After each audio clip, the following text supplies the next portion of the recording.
7120 Magnum here, and we're rolling up some bales. So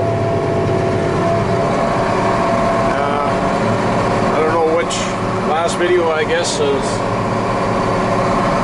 getting this raked up here. So anyways, going ahead and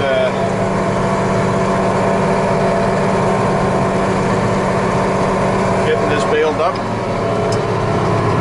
Not a huge amount, but a decent amount anyways. Made a start on this one field here, but fair bit of ground to cover here, I guess. But keep on keeping on anyways, so yeah. We're almost got a bale here. Sorry for the dirty windows, that's how it is. You clean them and before you know it, they're dirty again, so there we go. We are tying. This is a mechanical auto wrap baler yet. Any of you folks that run New Holland haying equipment, you know what I'm talking about. For those of you that don't, it's a mechanical drive engage system. When the bale hits a certain size, it trips the tying mechanism, and then you can see there the pointer is going down, and then it'll beep here when it's done. Yeah. And just like that, we've got a tied bale ready to dump off here.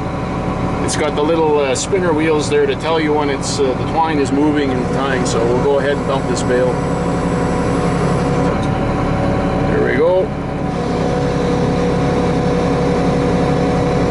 Kind of hard here doing this one-handed here holding the camera, but anyways.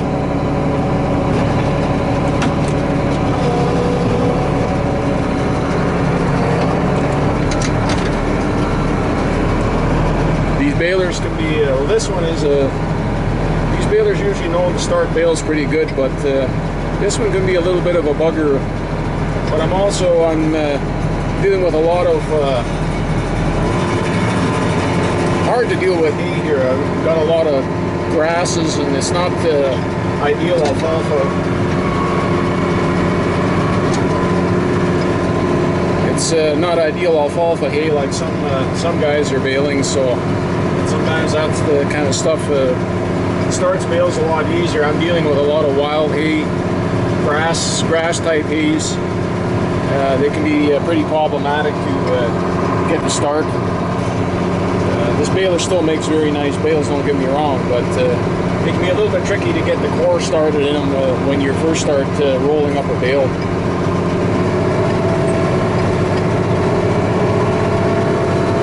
But anyways, I'll bring you folks back here when I'm not moving very fast here. I'm kind of in the headlands area here. I'm just starting here on the edge of the field here, so this field is rough. I think I might have mentioned it in my other video there where I was raking there. There's a big rock right there, you can see here. This field is bad to cut. There's a boulder sticking out of it. We don't have a lot of stone in my area here, but for whatever reason this field here does have. Years ago, when the original farmers that cleared this land here, they didn't fully clear this land. Well, they didn't dig all the rocks out. They worked it the best they could with what they had for machinery after the timber was cleared off of it. But it stayed that way from like whatever. Over the years, guys have worked it, and they just worked around the big rocks. They never dug them out. So there's a lot of stones, tabletop type stones in this field. That makes it hard when you're cutting. If you forget where they are and you hook them with a hay vine, I tell you, you break guards and cutter sections. Or if you've got a disc vine, this would be a nightmare. You'd be breaking, shaving turtle hubs, that they call, or shock hubs. So yeah, it's not, these fields aren't always the greatest, so, but hay is pretty decent in here, so it's not my land, I rent it, so there we go, another bale.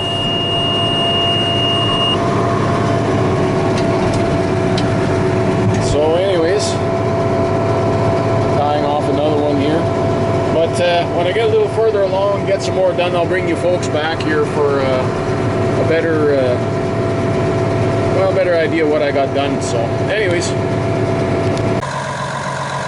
well, there we have it. We got everything pretty much rolled up here. Well, actually, we did get everything rolled up, so there we have it.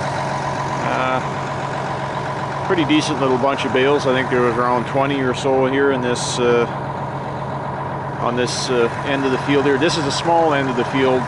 As I get out over there, there's a big bay around the back of that bush over there, and then all the way out to the far corner, and then out and around over there there's another property in the yard site there with a bunch of more field over on the other side there. So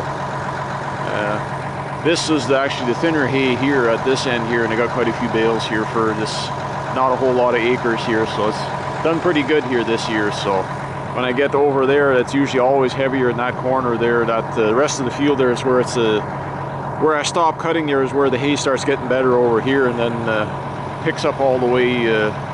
Usually it's pretty good the rest of the field over there. That's where the bulk of it is. So I'm kind of excited to see what I'm going to get for bales over there. But anyways, nice little bunch of bales here, and got everything wrapped up. And these are big bales. These are I make them. These are 5x6 here, so they're pretty good sized bales, and they're pretty heavy. So, but nice dry hay came out. Really, like I say, almost a little bit too dry, but yeah, it's still